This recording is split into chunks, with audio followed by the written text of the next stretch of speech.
হ্যাঁ, তাহলে কি বলছিলাম, সেলিং এর ক্ষেত্রে থিটা ভ্যালু আমি দেখবো যত বেশি থাকবে তত ভালো, কিন্তু এইভাবে ট্রেড করা সম্ভব নয়। থিটা ভ্যালু কত বেশি তার কোনো প্যারামিটার নেই, কিন্তু কোনো রিলেটিভ ভ্যালু আমি কম্পেয়ার করতে পারবো না। ওখানে আমাকে চার্ট দেখেই ভ্যালু নিতে হবে, এখানেই কমপ্লিকেশনটা তৈরি হবে। এবার আমি কোনো একটা স্ট্র্যাটেজি নিলাম, কিছুই বুঝি না, স্ট্র্যাটেজি নিলাম, উপরে একটা সেল করে দিয়েছি, নিচে একটা সেল করে দিয়েছি, তখন তার থিটাটা দেখবো যে যত বেশি থাকবে। আমি স্ট্র্যাটেজি বানাচ্ছি অপসটা বানিয়ে বানিয়ে দেখবো যে স্ট্র্যাটেজিটায় থিটা ভ্যালু বেশি আছে সেটা আমার জন্য ফিটেবল যদি সেল করি। আর যদি বাই করি, ওই থিটা ভ্যালুটা যদি বেশি হয় আমার বিরাট লস, কারণ ওই পয়সাটা পুরো জলে যাবে যদি মার্কেট ট্রেন্ডিং না হয়। মার্কেট যদি উপরে বা নিচে যায় তবে বায়ারদের লাভ।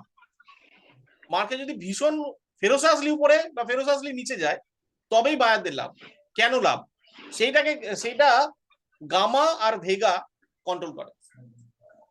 গামা এই ডেল্টার ভ্যালুটাকে বাড়ায়। গামা কি করে? গামা হলো ডেল্টার ভ্যালুটাকে বাড়ায় বা কমায়। যেদিন এক্সপায়ারি ডে হয় সেদিনকে থিটা ভ্যালু 0, টাইম ভ্যালু আর নেই, কিন্তু তাও আমাদের প্রিমিয়ামটা বাড়া কমা করে। সেটার কারণ হচ্ছে গামা। ভেগার ব্যাপারটা স্ট্র্যাটেজি না নিলে বোঝাতে পারবো না।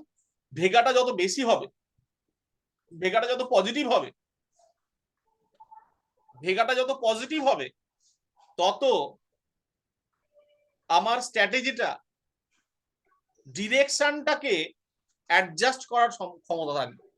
মানে আমরা যে সেলার, আমরা যারা সেলার, তারা কি চাই? মার্কেটটা ওই জায়গায় থেমে যাক। আমরা কি চাই? মার্কেটটা থেমে যাক, তাহলে আমার সব 0 হয়ে যাবে, আমি সব পয়সাটা পেয়ে যাবো।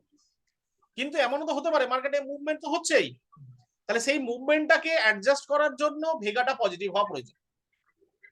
এর ক্ষেত্রে অনেক সময় অপশন বাইটাই করতে হয় বেশি পরিমাণে, কিন্তু সেগুলো কিভাবে করব সেগুলো আমরা শিখবো। আগে এর বেসিক কনসেপ্টটা শিখবো। তাহলে ডেল্টা কি করছে? প্রিমিয়ামটা কতটা বাড়বে কমবে নিফটি বা ব্যাংক নিফটির ভ্যালু, স্টকের ভ্যালু বাড়ার সাথে, সেটা ঠিক করছে। থিটাটা টাইম ভ্যালু, গামাটা ডেল্টার ভ্যালু কত হারে বাড়বে সেটা ঠিক করবে। এসব ক্যালকুলেশন করতে করতে আমাদের ট্রেড বেরিয়ে যাবে, কিন্তু এসব করে হবে না। স্ট্র্যাটেজি দেখে আমাদেরকে তার ভ্যালুটা ঠিক হচ্ছে কিনা একবারে স্ট্র্যাটেজিটাকে সেট আপ করতে হবে। আর ভেগাটা আমার ডিরেকশনটাকে কন্ট্রোল করবে। ভেগা যদি পজিটিভের দিকে থাকে তাহলে ডিরেকশন অ্যাডজাস্ট করার ক্ষমতাটা বেশি হবে সেই স্ট্র্যাটেজি। ভেগা যদি নেগেটিভের দিকে থাকে ডিরেকশন অ্যাডজাস্টমেন্টের ক্ষমতাটা কম হবে বা হবে না, হয় ভেগা নিউট্রাল বা পজিটিভ করতে হবে। কি বললাম বোঝা গেছে? ওই জন্য অ্যাডজাস্টমেন্ট শিখতে হয়। এইগুলো জানলে তবে অ্যাডজাস্টমেন্টটা আস্তে আস্তে শেখা যাবে। এখন ওই জন্য আমি একটা ডিরেকশনের স্ট্র্যাটেজি সবাইকে শিখিয়েছি এবং করতে বলেছি।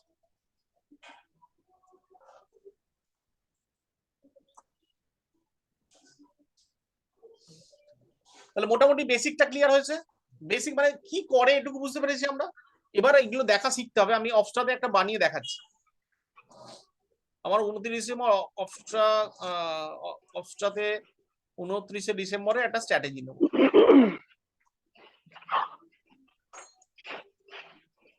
আমি কি করছি? 18,000 আমার 18,000-এ আমার এটিএম আছে। আমি ভাবলাম যে আমার 18,200 18,300 যাবে না, ঠিক আছে? 18,300 যাবে না, আমি 18,300 কল সেল করে দেবো। রাইট, কল সেল করে দিলাম, অ্যাড পজিশন। এর সাথে একটা হেজ নেবো।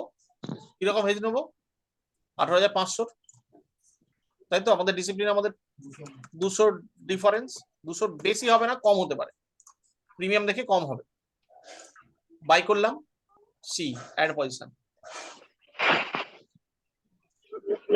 এটা দেখি এবার, এটার গ্রিক্স দেখবো আমরা। কি দেখছি? আইভি, এটার আছে 17, এটার আছে 16, ঠিক আছে, যা আছে আছে।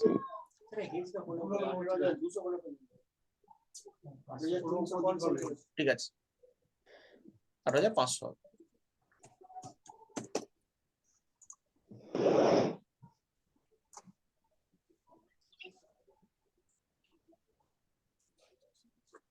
এটার 17 সামথিং, এটা 19 সামথিং। ডেল্টা ভ্যালুটা কত আছে? -5। মানে এইগুলোর ভ্যালু যদি আমার 100 পয়েন্ট চেঞ্জ হয় এটা 5 টাকা। সরি 100 টাকা চেঞ্জ হলে এর ডেল্টাটা কত আছে, এটা -0.5, মানে এটা কমবে, মাইনাস ডেল্টা মাইনাসে আছে মানে এটা কমাবে, রাইট? তাহলে মাইনাসে আছে, ঠিকই আছে। ডেল্টা নিউট্রাল করা উচিত, নিউট্রালের কাছাকাছি থাকা উচিত, ঠিক আছে, জিরোর কাছাকাছি থাকা উচিত। এবার জিরো কখন হবে আমি করে দেখাবো, জিরো কখন হবে করে দেখাবো। আচ্ছা, এখানে থিটা কত আছে, পজিটিভ আছে, তাহলে সেলিং এর জন্য পজিটিভ থাকা উচিত। পজিটিভ থাকলে কি করবে, আমার থিটাটা জিরোর দিকে যাবে, আমি টাইম ভ্যালুটা খেয়ে নেবো। এবার এখানে একটা জিনিস দেখার, যে যেটা সেল করেছি সেটা পজিটিভ আছে, আর যেটা বাই করেছি সেটা নেগেটিভ আছে। যেটা সেল করব তার তো থিটা বেশি হতে হবে, তবে তো সেটা জিরোর দিকে আসবে, তবে তো আমি ওই পয়সাটা পুরোপুরি আমার পকেটে নিতে পারবো। আর যেটা বাই করেছি সেটা নেগেটিভ থাকবে, কারণ সেই পয়সাটাও জিরো হবে, আমার পকেট থেকে চলে যাবে। তার টাইম ভ্যালুটা ভাড়া, ভাড়া দেওয়ার মতো, যে সেল করেছে তাকে ভাড়া দেওয়ার মতো চলছে। গামাটা প্রায় জিরোর কাছাকাছি, এটা কিন্তু চেঞ্জ হবে, কিসের সঙ্গে চেঞ্জ হবে, ভিক্সের সাথে চেঞ্জ হবে। আর ভেগাটা হচ্ছে নেগেটিভ, তার মানে ভেগা নেগেটিভ মানে এটা কিন্তু ডিরেকশনকে অ্যাডজাস্ট করতে পারবে না। কেন, যদি আমি আমি তো 300 কল সেল করেছি, এখন 17,800 দাম, হঠাৎ করে যদি পরের দিন 8,200 কল সেল ওই মানে মার্কেটটা খোলে, তখন কিন্তু এটা নেগেটিভ দেখাবে আমার পুরো স্ট্র্যাটেজিটা। এটা 8,300, তো 200 পয়েন্ট আপে খুললো, 18,000 খুললো, তাহলে মার্কেট তো বেড়ে গেছে, আমি যে প্রিমিয়াম কিনেছি তার থেকে প্রিমিয়াম বেড়ে যাবে, তাহলে ওটা নেগেটিভ দেখাবে। এটা যদি পজিটিভ হয়, এটা যদি পজিটিভ হয়, আমি এক্ষুনি পজিটিভ করে দিচ্ছি, আমি এটাকে পজিটিভ করে দিচ্ছি, মেগা পজিটিভ, পজিটিভ হয়ে গেছে। তার মানে কি এটাকে এ অ্যাডজাস্ট করবে, কি দেখাচ্ছে, উপর দিয়ে গেল পজিটিভ, আমার লাভ দেখাচ্ছে তো। তার মানে কি হলো, আমি ভেগাটাকে পজিটিভ করে ডিরেকশনটাকে মার্চ করে দিলাম, কিন্তু এতে আমার স্ট্র্যাটেজিটা ঠিকঠাক হেল্প করতে পারলো না। হেজটাকে, হ্যাঁ, আমি কি দেখলাম, আমি গ্রিক্সে কি দেখলাম, গ্রিক্সে দেখলাম যে এটা অনেক নেগেটিভ, এটা 524 করে দিলাম, এটা ছিল কত 100 কত, আমি এটা আরেকটু কমিয়ে দিচ্ছি, এটা কমিয়ে দিচ্ছি, মডিফাই করে দিলাম, মোটামুটি নিউট্রাল হলো। তাহলে নিউট্রাল হলে কি দেখা যাচ্ছে, পে অফ চার্টটা দেখছি কি বোঝাচ্ছে, বাড়লে হবে, কিন্তু লস আমার এখানেও লস হচ্ছে। এবার সমস্যাটা কি হবে, আগামী দিনে কি হতে পারে, আইভিটা তো আইভি তো বাড়বে, আইভি 20 থেকে আমি ধরে নিলাম 25 হয়ে গেল, কারণ বাজেট আছে, তাহলে আমার কিন্তু সবসময় প্রফিট। আইভি যদি বেড়ে যায় এতে কিন্তু সবসময় প্রফিট হবে। ব্যাপারটা আরো কমপ্লিকেটেড হয়ে যাচ্ছে, আমি আর বেশি কিছু দেখাবো না, আমি শুধু 4-5টা জিনিসকে দেখাবো, আস্তে আস্তে এগুলো হয়ে যাবে, মানে এগুলো সময় লাগবে। প্রথম দিন যেটা বুঝতে হবে, এটা কোনটা কি করে, স্ট্র্যাটেজি এবার ধরে ধরে করতে হবে, এটা আমার শিখতে 1-1.5 বছর লেগেছে, আমার প্রত্যেক স্ট্র্যাটেজিতে এগুলো করে করে শিখতে আমার 1-1.5 বছর লেগেছে, মানে যেগুলো কি করে অ্যাডজাস্ট করবো। তাও আমি সব সব গ্রিক্স কিন্তু ভালো করে জানি না, আমি থিটা ডেল্টা ভালো করে জানি, বাকিগুলো জানি ওই কনসেপ্টটা, শুধু কাজ করাতে জানি না, মানে ওগুলো নিয়ে স্ট্র্যাটেজি নিতে জানি না, আমি থিটা ডেল্টাটাকে অ্যাডজাস্ট করে স্ট্র্যাটেজি নিতে জানি, কিন্তু এইগুলো নিয়ে স্ট্র্যাটেজি নিতে আমি এখনো শিখিনি, সেগুলো আরো অনেক বড় ব্যাপার, আরো অনেক সময় লাগবে। বোঝা গেছে ব্যাপারটা। জিকো একটা ট্রেড নিয়েছিল, দুদিকের ট্রেড নিয়েছিল, আমি ওকে বলেছিলাম যে, ওকে দেখেই বললাম যে তুই ডেল্টাটাকে নিউট্রাল কর, ও যেটা নিয়েছিল সেটা আমি দেখে, আমি কোনো গ্রিক্স দেখিনি, কিন্তু আমি দেখে বুঝেছিলাম ডেল্টা নিউট্রাল হয়নি, আমি বললাম ডেল্টাটাকে নিউট্রাল কর, তাহলে তুই দুদিকটাই অ্যাডজাস্ট হয়ে যাবে। মানে অ্যাডজাস্ট করার নিয়ম হচ্ছে ডেল্টা যেন নিউট্রাল থাকে, দুদিকে যেন সমান থাকে, তাহলে মার্কেটটাই অপশন সেলিং এর লাভটা বেশি দেওয়া সম্ভব। তাহলে কোনো দিকে যদি বেশি হয়ে যায় তাহলে আমি অ্যাডজাস্ট করে অন্যদিকে সমান করার চেষ্টা করি, এটাকেই অ্যাডজাস্টমেন্ট বলা হয়। দেখবি বড় বড় প্লেয়াররা যখন বলে যে তুমি অপশন সেলিং লাভ করতে পারবে হিউজ অ্যামাউন্টেও, যখন তুমি অ্যাডজাস্টমেন্টটা পুরোপুরি শিখে যাবে, সেই অ্যাডজাস্টমেন্টটা এই গ্রিক্স এর মাধ্যমে করা, অ্যাডজাস্টমেন্টটা এমনি এমনি করা, এমনি এমনি করলে হবে না, গ্রিক্সটাকে সেম রাখতে হবে, বা যে যে গ্রিক্সের ইয়েতে আমি কাজটা করছি তার সঙ্গে সেম রাখার চেষ্টা করতে হবে। ঠিক আছে, বোঝা গেছে। মোটামুটি বোঝা গেছে। আচ্ছা এরকম তাহলে তাহলে তো ওখানে আমি যদি একটা সেল করলো, হুম সেল করার পর দেখা গেল যে আমার আমি বুঝতে পারছি না, হুম অথচ মার্কেটে একটা কোনো রকম ইয়ে হতে পারে, মুভমেন্ট হতে পারে, হুম তাহলে ওখানে তো আমি ভেগাটাকে বাড়িয়ে তার আগে দিন হেজটা করে বেরিয়ে যেতে পারি। অবশ্যই করলেই তো ওটাই হবে। যেমন মার্কেট যদি পড়তে থাকে, এবার যেমন শুক্রবারে সবাই ভেবেছে মার্কেটে একটা বিরাট রেড ক্যান্ডেল হয়েছে, সোমবারও পড়বে, কেউ ভেবে নিয়েছে হয়তো। বা এরকম, সরি আমি উল্টো বললাম, কেউ ভাবলো যে মার্কেট 3 দিন পর পর পড়েছে, 4 দিন একটু বাড়বে, সে পুট সেল করে দিয়ে চলে গেছে। ঠিক আছে, তাহলে ভিক্স তো বাড়ছে, পুট সেল করে দিয়ে চলে গেছে। এবার সে যদি মার্কেট নিচের দিকে আসে তাহলে সে পুরো পুরো লস। তখন কি করবে, একটা পুট কিনে নেবে সকালবেলা উঠে। যদি একটা পুট কিনে নেয়, ভিক্সও বাড়ছে, পুটের দামটা অনেক গুণ বেড়ে যাবে, তাহলে ওটা পুরো পজিটিভ যাবে। তাহলে পুটটা কিনে কি হলো, ভেগাটা অনেক বাড়িয়ে দিল সে। ভেগাটা বাড়িয়ে দিল মানে সে ডিরেকশনটাকে অ্যাডজাস্ট করে লাভ হয়ে গেল। এগুলো এখনই পুরোপুরি মাথায় ঢোকানোর কোনো প্রয়োজন নেই, আমি যে স্ট্র্যাটেজি গুলো বলছি সেগুলোতে কাজ করলেই হবে। কিন্তু গ্রিক্সটা আজকে জাস্ট একটু টাচ দিলাম, রোজই একটু একটু করে বলবো, মানে যে স্ট্র্যাটেজি গুলো নেবো তার গ্রিক্স গুলো দেখাবো, কি হচ্ছে না হচ্ছে নিজেদেরকে ইয়ে করতে হবে। এবার নিজে বাড়িতে যত কাজ করবে তত তাদের শিখবে। ভেগা হয় নিউট্রাল নাহলে পজিটিভ, হয় নিউট্রাল নাহলে পজিটিভ। নেগেটিভ থাকে, কিন্তু আমরা অনেক দূরে সেল করি, আমরা ওখানে অ্যাডজাস্ট করে নিচ্ছি। আমরা হ্যাঁ টাইম ভ্যালুটা বেশি পেয়ে যাচ্ছি, আমরা কিরাটা বেশি পেয়ে যাচ্ছি বলে ওটা আমাদের কোনো ক্ষতি হচ্ছে না। মানে ওগুলো মানে ম্যাক্সিমাম ক্ষেত্রে এগুলো এটিএম এর ক্ষেত্রে যখন সেলিংটা হবে ওই ভিসাটা তখন হাই থাকে, অ্যাডজাস্ট করাটা খুব দরকার। এই হলো ব্যাপার। এবার এই হলো আমাদের গ্রিক্সের ব্যাপার। এবার মার্কেটে কি করবো, মার্কেটে যদি আমি দেখি,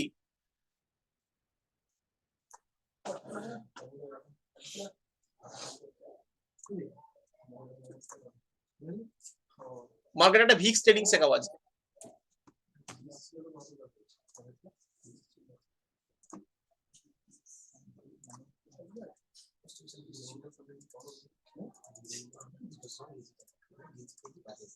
আমাদের বাজেট কবে হয়, ফেব্রুয়ারির 1-2 তারিখ করে হয়, আগে মার্চে হচ্ছে, তাই তো? তাহলে গত বছর কি হয়েছে, এটা হচ্ছে ভিক্সের লাইনটা, সবুজটা। এখানে ভিক্স কত ছিল, আমি কত থেকে 4 জানুয়ারি থেকে নিয়েছি। ভিক্স কত ছিল 4 জানুয়ারি 2022, 16 ছিল তো, দেখা যাচ্ছে 16। 1 ফেব্রুয়ারি দেখবো,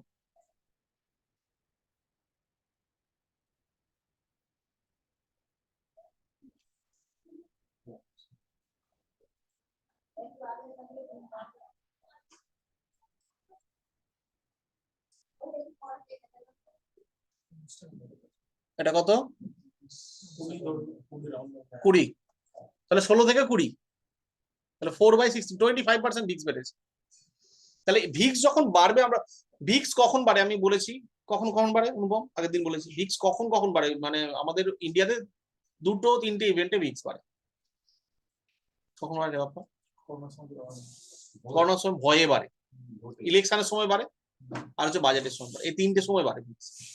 এই সময় যারা ভিক্স ট্রেডিং করতে যায় তারা পুট কেনে বা কল কেনে, বাই বাই করে কাজ করে। ভিক্স যখন মনে হয় বাড়ছে, আমি এই যে আমি দেখাচ্ছি আবার সেই 16 কাছে এসে গেছে, প্রিমিয়ামটা অনেক গুণ বাড়ে। এই যে 16টা যদি 25 হয়ে যায় জানুয়ারি মাসের কোনো একটা সপ্তাহে, তাহলে কি হবে আমি দেখাচ্ছি আপনাদের, মানে কি হতে পারে। ধরুন খুব মজার জিনিস, আমি ধরুন এই স্ট্র্যাটেজিটাতেই আমি করে দিচ্ছি।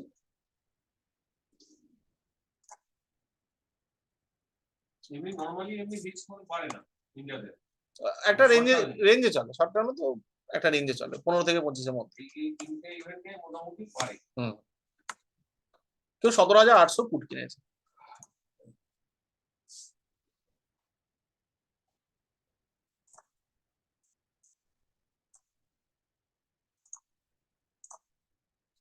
আর এটাকে ডিলিট করে দিলে হবে।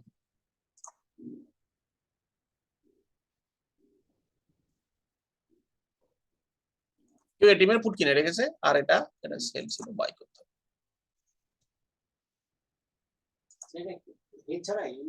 এমনি বাই বাই আমি আমি এমনি বাই দেখাচ্ছি, আমি পরপর দেখাবো ওটাকে হেজ কি করে করে, সেটাও বাই এ কি করে হেজ করা যায় সেটাও দেখাবো। সবই তো ডিলিট হয়ে গেল। এটাকেও পি কিনে রেখেছে, 17,800 পি কিনে রেখেছে, রাইট? 17,800 পি কিনে রাখলে প্রফিটটা কখন হবে? যদি এটার উপরে যায় তখন প্রফিটটাও হওয়া শুরু হবে 17,693 থেকে। সি না পি? হ্যাঁ পি তো সেল আছে, বাই করে, তাই তো বলছি উল্টো দিকে চারটা দেখাচ্ছে।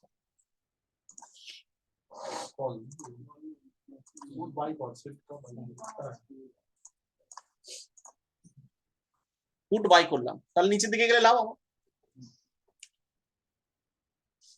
যদি আমি এখানে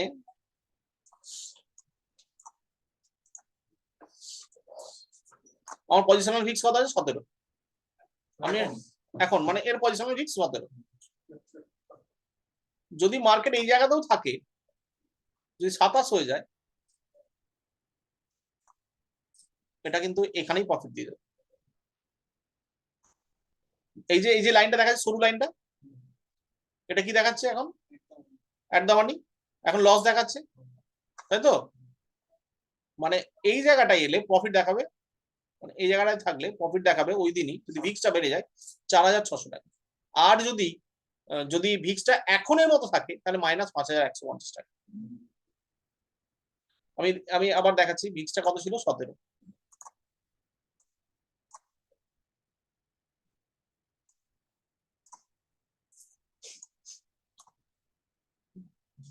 ভিক্সটা 17 তো, তাহলে ভিক্সটা 17 মানে এখন এই জায়গায় থাকলে কত লস দেখাচ্ছে?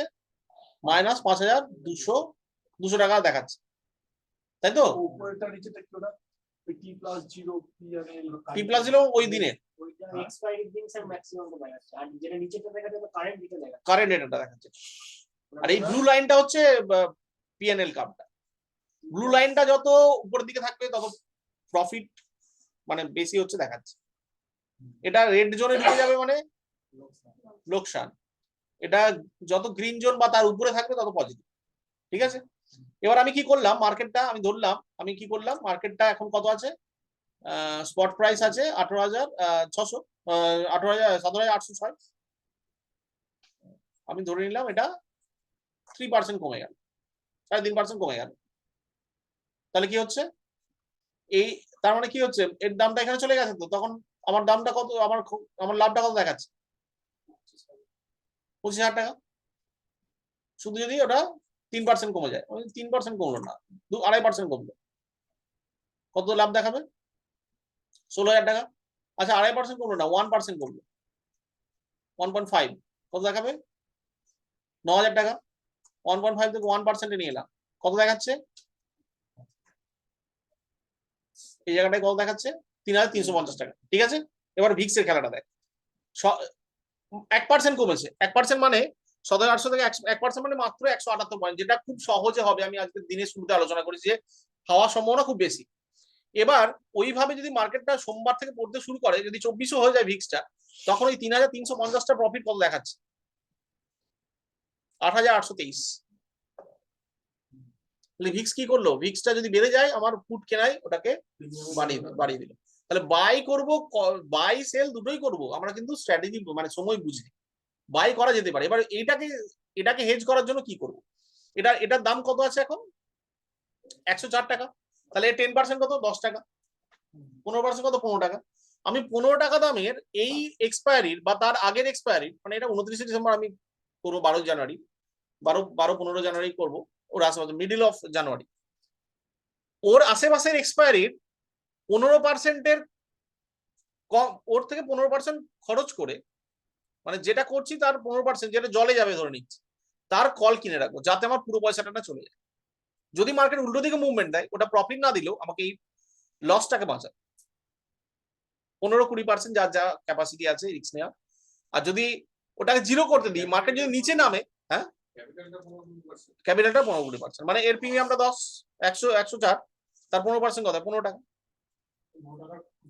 কল কিনে রাখবো আমি ধরে নিচ্ছি এটাকে এক্সপায়ারিটাকে চেঞ্জ করে দিচ্ছি আমি।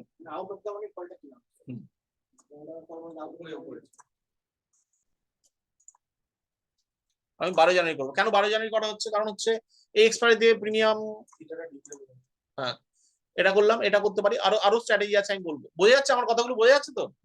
আমি ধরে নিচ্ছি এই ব্যাপারগুলো সব মোটামুটি আগে ক্লাসগুলো। হ্যাঁ ক্যালেন্ডার ওটা তো নয়, ক্যালেন্ডার হচ্ছে সেম পরের এক্সপায়ারিতে ইয়ে হলো। তবে হ্যাঁ পরের এক্সপায়ারিতে যদি তাহলে ক্যালেন্ডার। এটা কত? 191 টাকা দাম, 17,800, তাই তো? আমি তখন কি করবো, এর সাথে কিছু কল অ্যাড করবো, কল অ্যাড করবো উপরের দিকে, তাহলে দামটা কম হবে। দাম কত? 163, 17,800 দাম আছে। আমি 18,300 কল দেখি কল দাম, 14 টাকা পেয়ে গেছি একদম। 191 19 টাকা, তাই তো? তাহলে আর একটু কমাতে হবে, 18,200 বা 250,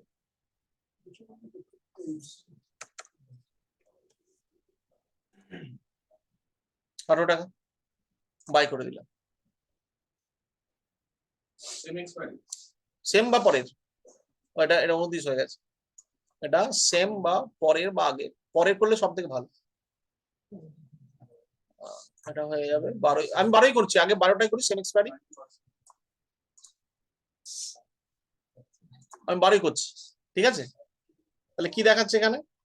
মার্কেট যেদিকে যাক আমার লাভ দেখাচ্ছে, শুধু এখানটায় বন্ধ না হয়ে গেলে হচ্ছে। এই জায়গাটা এটা বাড়লো, ঠিক আছে, এটাকে আমি কমাতে পারবো তো, এই জোনটাকে আমি কমাতেও তো পারবো। এখানটা তো প্রফিটই দেখাচ্ছে আমাকে। যদি ভিক্সটা বেড়ে যায় কোনোভাবে, আমি তো নিচের দিকে করছি, ভিক্সটা আমি ধরে নিলাম, ভিক্সটা পজিশনাল ভিক্স 24। নেক্সট এক্সপায়ারি করলে তো প্রাইসটা তো বেড়ে যাবে, প্রিমিয়ামের দামটা তো বেড়ে যাবে। হ্যাঁ হ্যাঁ বলছি ওই ফান্ডটা বলছি আমি প্রিমিয়াম 10% বেশি নেবো না তো। এখানে 100 টাকা স্যার দেখুন হয়ে গেছে, প্রিমিয়ামটা কিন্তু 100 টাকা। ও নেক্সট এক্সপায়ারি নিলে তো স্যার যত এক্সপায়ারি বাড়াবো দাম বেড়ে যাবে। দাঁড়া দাঁড়া, আমাকে আমাকে ওই 191 10% এর নিতে হবে। তাহলে সেম এক্সপায়ারি নিলে ওইটা যাটা থাকে সেম এক্সপায়ারি দূরের দিকে নেবো, উপরের দিকে নেবো, 18,500 নেবো। আমি তো জাস্ট আমি শুধু ইন্স্যুরেন্স কিনছি তো। কনসেপ্টটা বুঝতে পেরেছি। হ্যাঁ এটা হচ্ছে ইন্স্যুরেন্স কিনছি, এগুলো করে করে দেখতে হবে। 700 দাম কম হওয়া উচিত।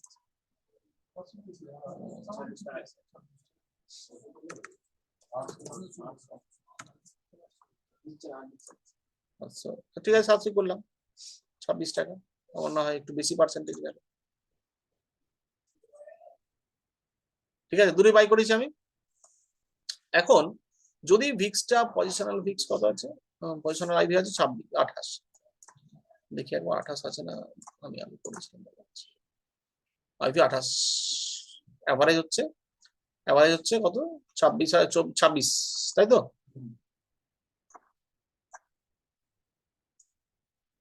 26 হওয়া উচিত। যাই হোক, ভিক্সটা যদি এখান থেকে মার্কেট পড়লে, আমি তো চাইছি পড়ুক, তাহলে পজিশনাল ভিক্সটা বেড়ে যাবে।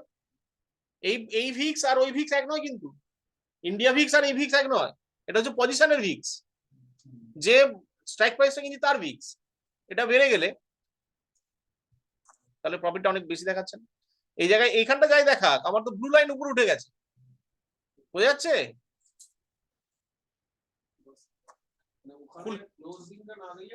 হ্যাঁ ক্লোজিং দিক, তার আগেই তো আমার প্রফিটটা দেখিয়ে দেবো। ক্লোজিং এর আগেই তো তোকে প্রফিট, তুই তো নিয়ে বেরিয়ে যাবি। এই হচ্ছে কল পুট কেনার ফান্ডা, তাহলে জীবনে কোনোদিন লস মানে জিরো হবে না।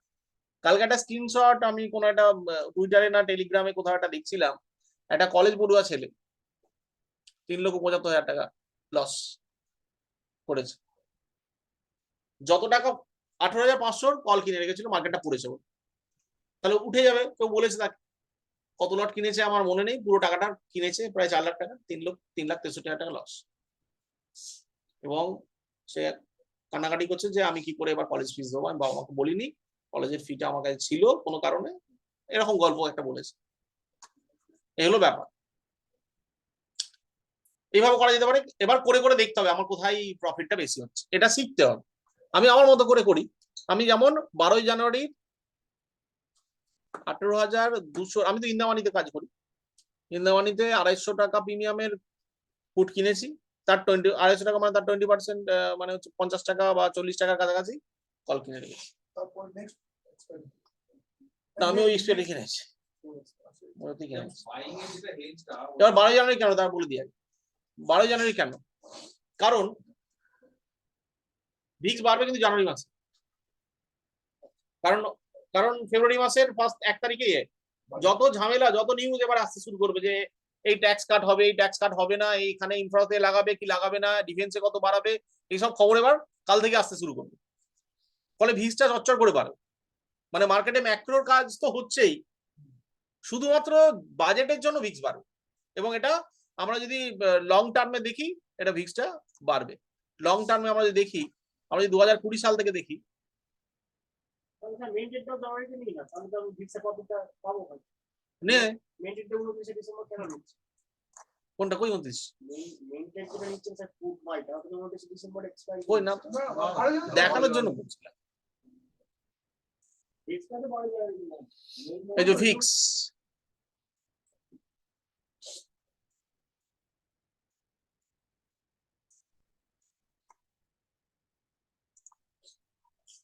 প্রত্যেক বছর কাজ করছে না কারণে,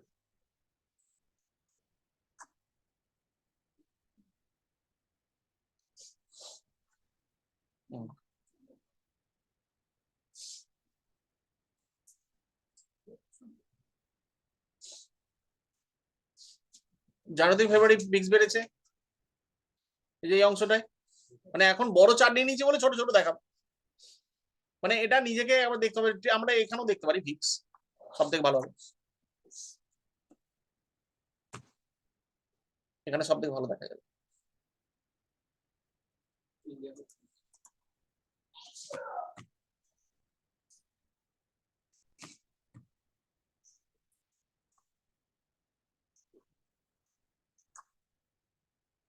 এখানে কি বোঝা যাচ্ছে, ভিক্স একটা নীতি কাজ করে তো আমাদের দেশে।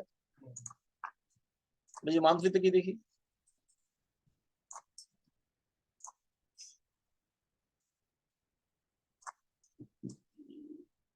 আমরা দেখবো সব জানুয়ারি ফেব্রুয়ারি জায়গা। ভিক্স বেড়েছে ডিসেম্বরে, আগের ডিসেম্বর দেখবো এই যে ভিক্স বেড়েছে, ডিসেম্বরে কমেছে, জানুয়ারি ফেব্রুয়ারিতে বেড়েছে,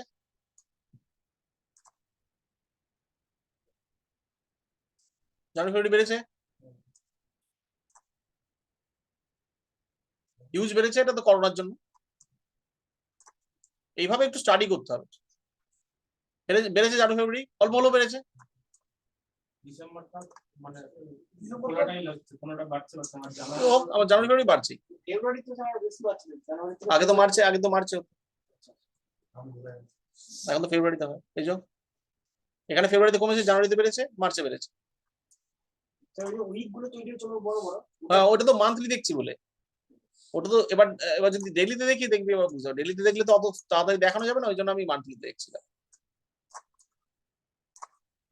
যে কোনো একটা বছরের আমি নিয়ে নিচ্ছি, 22-এ নয় 21-এ নিয়ে নিচ্ছি, 21-এর ভিক্স ট্রেডিং যে শিখে যাবে তার কাছে আর কোনো চাপ নেই, সে বাইং সেলিং দুই দিক করেই একদম। 22 জানুয়ারি, এই তো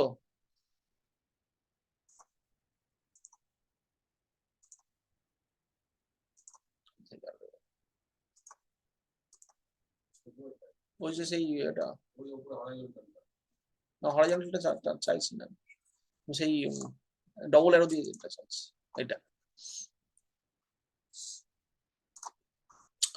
তাহলে এটা দেখি জানুয়ারি থেকে ফেব্রুয়ারি, 78% ভিক্স বেড়েছে 22-এ, জানুয়ারির শেষ থেকে 22, জানুয়ারি প্রথম থেকে মানে 22-এর জানুয়ারি থেকে ফেব্রুয়ারি 78% ভিক্স বেড়েছে।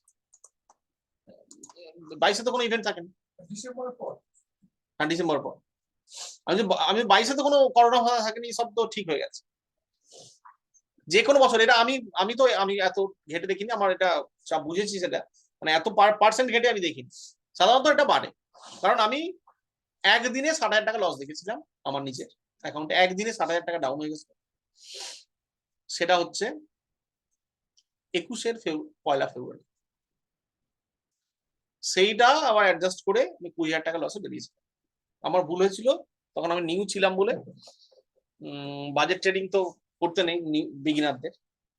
বাজেট ট্রেডিং করলেও বাজেটের আগের দিন অন্তত বেরোতে হবে, ম্যাক্স টু ম্যাক্স আগের দিন বেরিয়ে যেতে হবে, কারণ বাজেটের দিন ভিক্স কমবেই, মানে যেই নিউজ চলে আসবে ভিক্স কমে যাওয়ার সম্ভাবনা বেশি। আর আমি রেখে দিয়ে স্কুল চলে গেছিলাম, যেখানে এটাও না, হয়ে গেছে। ডোঙ্গল মোড়ে এসে দেখছি 7,000 টাকা লস। লাভ যেটা ছিল সেটা কেউ লস চলে গেল। হ্যাঁ, সেটা সকালবেলা দেখে গেছি আমি, 6,000 টাকা লস, ঠিক আছে থাক, আর একটু বাড়বে, বাড়বে তো বটে, বেড়েছে হয়তো। তারপর তো মিটিং শুরু হয়ে গেছে, করতে শুরু করেছে, আমি তো আর দেখতে পারিনি, হয়ে গেছে। এই হলো ব্যাপার। আজকে আর বেশি দীর্ঘায়িত করবো না, আমি সবার প্রশ্ন নেবো আর অনলাইন মিটিংটা শেষ করলাম। আচ্ছা, বলছি যে 15 তারিখ পর্যন্ত মানে মাঝামাঝি সময়টা দাঁড়া একবার, আমাদের এখানে প্রশ্ন তো আলোচনা হবেই, এদের কোনো প্রশ্ন থাকলে আগে আমি আনমিউট করে দিচ্ছি। কারো কোনো প্রশ্ন থাকলে মাইক অন করে প্রশ্ন করতে পারো। রেকর্ডিং চলছে। হায় হায়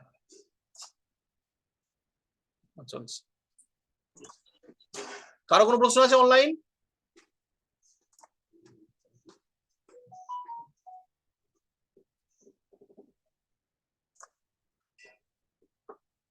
অনলাইনে কারো প্রশ্ন নেই? ঠিক আছে, মিটিং ক্লোজ করে দিলাম।